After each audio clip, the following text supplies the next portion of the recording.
Hey fellow babies, welcome back to Pachter Factor on SIFTD.net.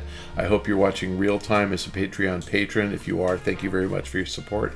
Also, our YouTube subscribers are getting this real time, so if you're subscribing there, great. And if you are an Amazon Prime member, you can link your Amazon Prime account to your Twitch Prime account. There's instructions in the show description below.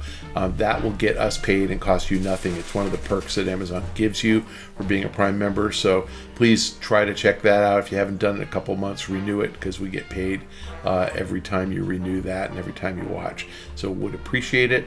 If you have no inclination to support Shane in producing this content, then you're getting this a week late or later, and it serves you right. Follow me on Twitter at Michael Pachter. Today's question from Sifted from ZN Trip. Embracer and Amazon entered into a massive publishing and licensing deal for the Tomb Raider franchise shortly after Embracer acquired the IP from Square Enix. What are your thoughts on the deal? What advantage is there to Amazon publishing the game versus Embracer, considering Amazon has no experience manufacturing packaged games? Is this just the precursor to bigger things between the two? Is $300 million a good price for Tomb Raider, Deus Ex, Thief, and Legacy of Kain? Look, to be honest, Amazon the games division is run by Christoph Hartmann. Christoph ran the 2K publishing label at Take-Two for a long time. I mean, probably 8 or 10 years. Super, super smart games guy. Nobody is any more experienced than he is in publishing games. So he knows what he's doing. And I don't know exactly why Amazon's doing this, but it's pretty clear Amazon's first-party games aren't doing much. And again, the few that they have been modestly successful. They're doing okay. But, they don't have the kind of quantity of games to really be a publisher, and I think they're trying to brand Amazon as a publisher. So they're going to brand Amazon as the publisher of recognizable brands. I mean, Tomb Raider, Deus Ex, Thief, and Legacy of Kain are all real games, Tomb Raider especially. But I think that people will, and you left out Hitman. I mean, that's in there too, right? There's like plenty of good games in there. Is $300 million a good price? I think the $300 million is a minimum guarantee. I don't think it means anything. But if you're Embracer, it means something, because you kind of got a floor on what it's going to cost you to develop a game. You're getting the money up front, and then you can make a better game. So I think it's smart for Embracer.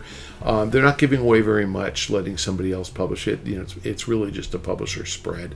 So probably 12% of revenue, which is not a big deal. Possibly 10% plus marketing budget, but Amazon will probably market it because it's going to be branded as Amazon publisher. So one of these things where Amazon's trying to establish itself.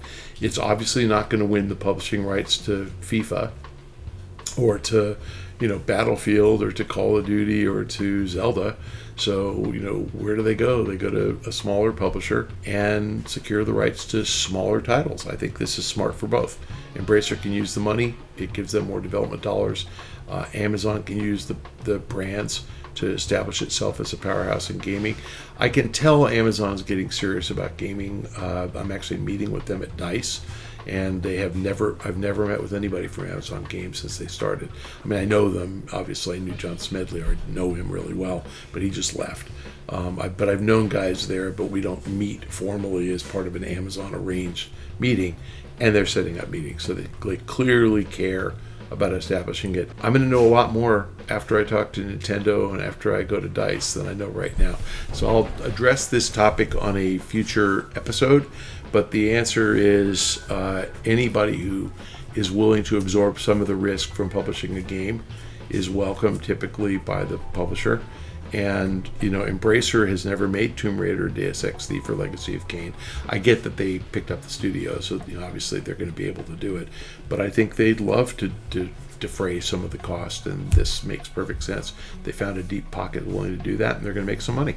I mean, Amazon has marketing muscle. They could, if they wanted to, when you log on to your Amazon account, it could say Legacy of Kain right on top. Buy it here. So they can promote stuff because that real estate is free. And, Amazon's gone from zero advertising business to something like $10 billion a quarter. It really is that big. It's $9 or $10 billion bucks a quarter. And that's because they have all that real estate and all those eyeballs every single day. So really easy for them to promote any product they want. If you go into Amazon, just log on, there's products promoted right when you log on. If you type in, I always use this example, crock pot, the first results that are going to come up are going to be promoted. So I don't know what it'll be today, but it'll be Hamilton Beach crock pot or Instapot or something, and right below it says promoted. So whatever you search on Amazon, a promoted product pops up. Trust me, if you search games, Legacy of Kain and Tomb Raider and Deus Ex are going to show up. So yes, it's really good for Embracer because to the extent that Amazon sells games, and they probably are 10% share of game sales or something, they'll probably sell a few more copies. But again, be interesting to see, like, if these games are on Xbox and PlayStation, you can't buy a download from Amazon. You've got to go to the Xbox or PlayStation stores to buy them and download them to your console. It'll be really interesting to see if Amazon tries to come up with something else, like if you buy the game, we'll give you free Luna for 6 months or something. And that might be part of it as well. Like, who knows? I really can't tell what Amazon's doing with Luna because Luna's half-baked. It's like a bad set of games, and maybe that's part of it, that these games will be on there and they're paying full price to Embracer for them. We don't know. So lots they can do. We'll find out. I don't think anybody would ever let them be the publisher, but I think that people would certainly take their advertising dollars. So, there's a way to do it where, and again, that's why Amazon advertises the Hamilton Beach crockpot. It's not like they're the exclusive seller of Hamilton Beach crockpots. It's just that when you buy them on the Amazon website, it gets promoted, and they get paid by Hamilton Beach for that, typically on a per sale basis. But anyway, we'll see. Thanks for joining us on Pachter Factor this week. If you are a Patreon patron, we very, very much appreciate it. If you are a YouTube subscriber, thank you. If you are neither, but you have remembered to link your Amazon Prime account to your Twitch Prime account, we're getting paid, so thank you. And if you're none of those things, then at a minimum, follow me on Twitter at Michael Pachter. See you next time.